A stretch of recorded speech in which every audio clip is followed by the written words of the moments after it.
O Na Caçamba é um oferecimento de Programa Leilões e Chevrolet Silverado. E hoje nós estamos aqui com o Matheus Oliveira. O Matheus que, no alto dos seus 35 anos, ele é CEO da Cepex, que é uma das principais empresas do Brasil na produção de biotecnologia, especialmente na tecnologia do embrião, e vem mais novidades por aí, né, Matheus? Que tem contribuído sobremaneira para a evolução da pecuária brasileira e, naturalmente, dos pecuaristas que fazem parte dessa atividade.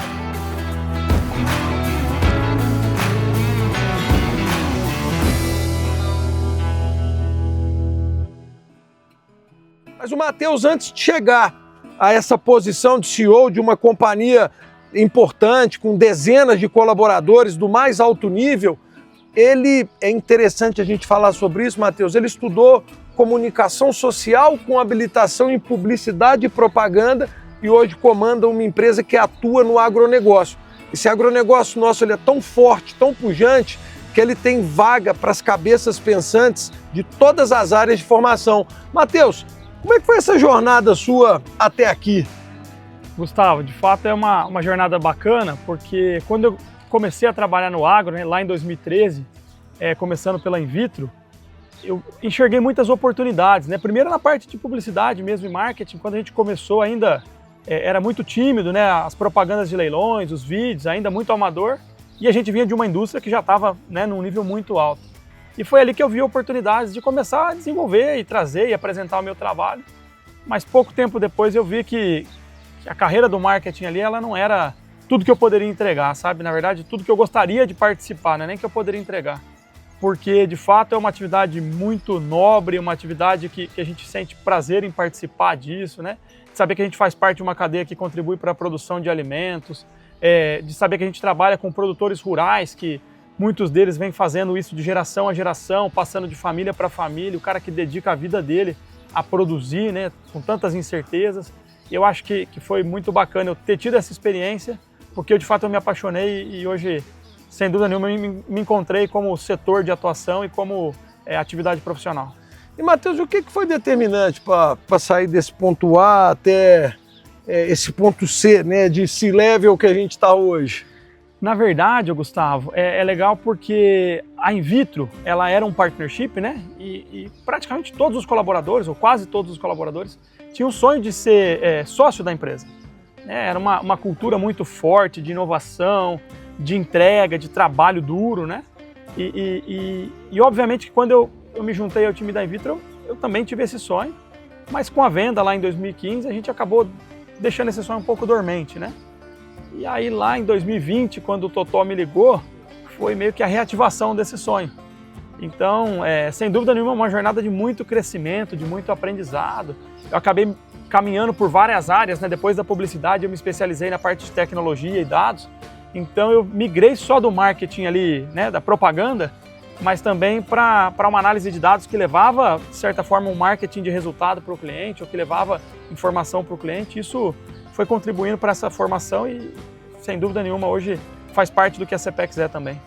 E, Matheus, você falou uma palavra que ficou muito forte. Agora, recentemente, nós tivemos lá a inauguração oficial do estúdio, das novas instalações, da Cepex, e é impressionante o quanto existe uma cultura muito forte dentro da equipe da Cepex e ela se reflete em time engajado, em pessoas felizes, num discurso muito alinhado entre todas as esferas da empresa. Como é que é trabalhar isso, dirigindo, né, sendo a cabeça dessa gestão? Como é que é fazer com que isso atinja todas as pessoas que trabalham na companhia? Eu acho que isso é resultado daquilo que a gente de fato se propôs a fazer quando começou uma nova empresa, né? A Cepex ela surgiu porque a gente tinha ali um inconformismo com relação ao modelo de negócios que os embriões foi tomando, né? A gente acredita muito nesse trabalho onde a gente está junto com o produtor no dia a dia, onde o problema dele é o nosso problema, onde o desafio que ele tem se torna um desafio para a empresa. E a gente, na verdade, sentia vontade de ter mais essa participação, né, após a venda.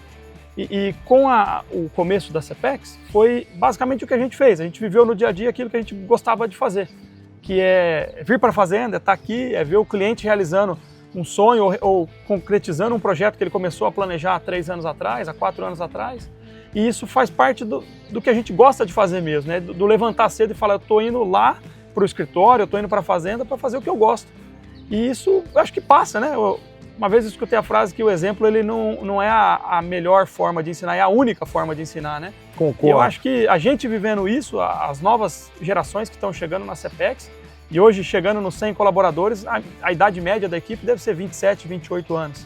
Então um time muito jovem que olha pra gente, né? Que vê a gente como exemplo. A gente sabe o peso dessa responsabilidade também, mas acho que sem dúvida nenhuma, acho que isso é genuíno, né? Em todos os sócios da empresa e hoje em grande parte dos colaboradores que já estão com a gente há algum tempo e já tem essa cultura no DNA ali de trabalho, essa questão do trabalho duro, do comprometimento, do buscar uma solução, né? E de fato, só quando a gente não tem solução mesmo é que a gente joga a toalha, mas fora isso nós vamos trabalhar o tempo todo para fazer diferente, para entregar um resultado melhor. E tem uma história lá do 100% dos problemas, como é que é? Essa é uma frase boa do Totó, né? Ele conta que, uma vez conversando com o ex-presidente Fernando Henrique Cardoso, o Fernando Henrique falou para ele que 70% dos problemas se resolvem com o tempo e os outros 30% não tem solução. É história boa. E Matheus, e quando a CEPEX foi montada, você falou, um inconformismo pelo caminho que os embriões estavam tomando dentro da pecuária brasileira, que é a maior pecuária do planeta, como que a CEPEX enxerga que o embrião pode transformar essa pecuária e o que vocês têm feito para isso? Isso aí é interessante, Gustavo, pelo seguinte, se a gente pensar na indústria dos embriões, né, e o que aconteceu com ela nos últimos 20 anos, sem dúvida nenhuma é uma ascensão astronômica, né? Então a gente foi de um Brasil que em 2015 produzia seus 400 mil embriões para um Brasil que o ano passado produziu um pouco mais de 1.200.000 embriões, né? Praticamente triplicou.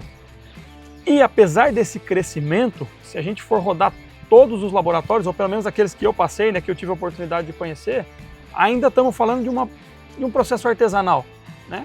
De um processo que ele depende de 70%, 80% de ser humano.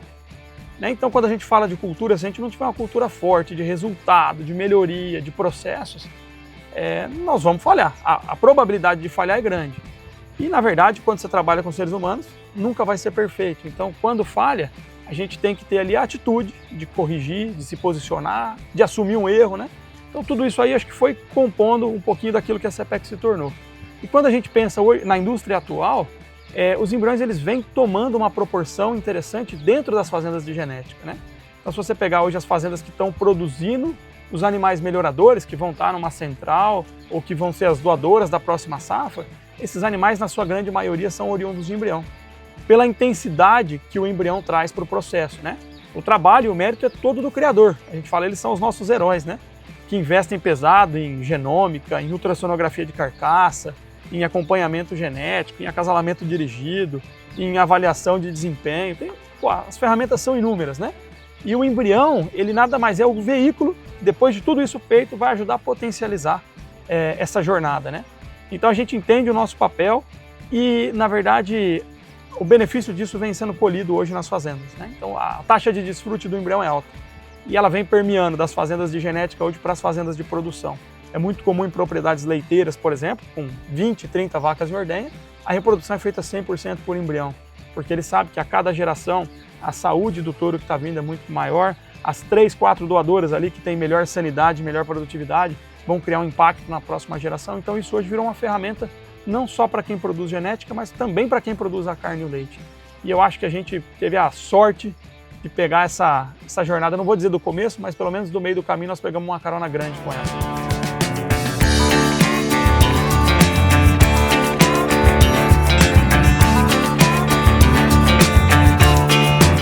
E Matheus, utilizada para quem produz essa genética e já aplicada em quem de fato faz leite, faz carne. Mas a CEPEX também tem dado a oportunidade de fazendas, as fazendas muitas vezes que têm como sua principal fonte de receita o leite ou sua principal fonte de renda a venda de gado para o abate, ou também a comercialização de animais em leilões. Você tem essas 3 fontes de receita dentro da fazenda. Sim. Mas a CEPEX também, e aí juntamente com a Programa Leilões, criando mais um canal, mais uma vertical de receita dentro das propriedades através da comercialização de embriões. Né? Que você o animal permanece na sua casa, você compartilha da genética deles. Isso tem crescido, mais fazendas têm sentido o gosto desse novo dinheiro dentro da propriedade, Matheus? Sem dúvida nenhuma. Eu vou parafrasear o Rodolfo Bilac do Paraná. Ele disse que a doadora é um ativo caro para ficar parado na fazenda, né? Perfeito. Então o investimento em genética, quando você compra uma fêmea de alto valor genético, é um investimento significativo, né, para a propriedade. E às vezes o criador ele tem a demanda ali para produzir um número determinado de embriões, né? Dependendo do espaço que ele tem na propriedade, do volume de receptoras, do tamanho do projeto, né? E esses animais parados ali, eles acabaram se tornando uma fonte alternativa de receita e muito competitiva, né? De 2021, quando a gente fez os primeiros 2 leilões com a programa, para esse ano, que é o 5º ano de CPEX, 5º ano de parceria, que nós vamos fazer 23 leilões, muita coisa mudou, sem dúvida nenhuma, os olhos dos selecionadores se abriram para essa oportunidade e hoje a gente consegue, de fato, pegar essas doadoras de alto valor genético, de alto valor de compra, né? E trazer embriões desses grupos para uma venda de embrião, que obviamente tem o seu mérito reconhecido, o seu valor reconhecido, mas de uma forma muito mais acessível e sem ter que abrir mão desse grande ativo que é a doadora. E é legal quando a gente olha como fonte de receita, porque principalmente as fazendas que estão começando, né? A jornada é longa, da data de compra da primeira doadora até a data de venda dos primeiros animais nascidos, até a data de contratação do primeiro touro de central. E os embriões, eles talvez são ali o ciclo mais curto de retorno dessa receita. Essas doadoras que foram aspiradas e produziram os embriões ali nos primeiros 4 ou 5 meses de estação de monta, elas estão disponíveis. Ainda tem ali dentro da janela da prenhez alguns meses para serem aspiradas e para comercializar essa genética. A gente fala de democratização, porque acaba que aquilo que antes ficava na mão de poucos, a gente consegue levar para uma massa maior e gerar um impacto significativo, né, de melhoria na produtividade. E, Matheus, tudo isso que nós estamos falando, né, nós vamos também chegar nessa outra parceira nossa, que é a Chevrolet, que nós estamos falando totalmente de performance, né? Primeiro, não performance de vida pessoal, né, de poder alcançar os seus sonhos, de fazer do trabalho o caminho, a forja para poder alcançar resultados e chegar nos lugares onde a gente almeja, e também o embrião como uma ferramenta de acelerar a evolução da pecuária, a performance dentro de fazendas produtoras de carne e de leite. E esse carro aqui também é um carro que a gente fala muito de te dar mais performance, né? Ser uma ferramenta para executivos, para pecuaristas, para agricultores também poderem alcançar, facilitar, ser uma comodidade para eles poderem chegar nos seus resultados. E eu quero te convidar, antes de te pedir para deixar uma reflexão sobre essa jornada do Matheus, de onde veio até aqui, e também para os nossos amigos pecuaristas que nos assistem, sobre a tecnologia do embrião, para depois a gente poder experimentar a máquina, meu amigo. Com certeza. Acho que não tinha um momento mais oportuno para falar de veículo, né? Do embrião como veículo. Perfeito. Nós estamos aqui na frente, acho que de um veículo que é a cara do pecuarista, né? E sem dúvida nenhuma vai ser um prazer experimentar. E agora o Matheus, né? Do Matheus que sonhou em fazer uma faculdade, se formou, trabalhou duro diariamente. O que é uma mensagem que fica, uma reflexão, Matheus? Gustavo, eu acho que a reflexão, né, ou talvez o aprendizado dessa jornada, né? Uma vez eu escutei do meu antigo patrão ali, meu mentor, né, que o homem é do tamanho dos seus sonhos, né? E eu acho que é muito isso, cara. Assim, hoje eu vivo aquilo que eu sonhei há 10 anos atrás, né?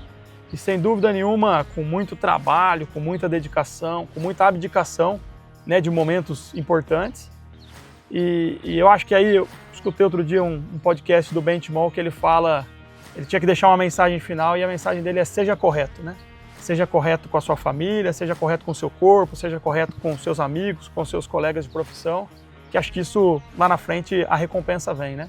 Então, acho que a reflexão é essa, né? Acho que quando a gente sonha, trabalha e faz por merecer, em algum momento a gente consegue chegar lá, né? Acho que essa é a mensagem final aí. Excelente. Bora lá experimentar essa máquina, meu amigo?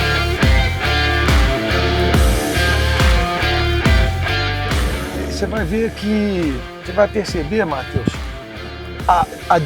dirigir ela, aprende rapidamente. Mas é uma noção espacial É diferente. diferente. Mas um conforto, uma maciez, um nível de tecnologia, Sem dúvida. Padrão americano mesmo. padrão totalmente americano. Trilha A trilha sonora. O propício.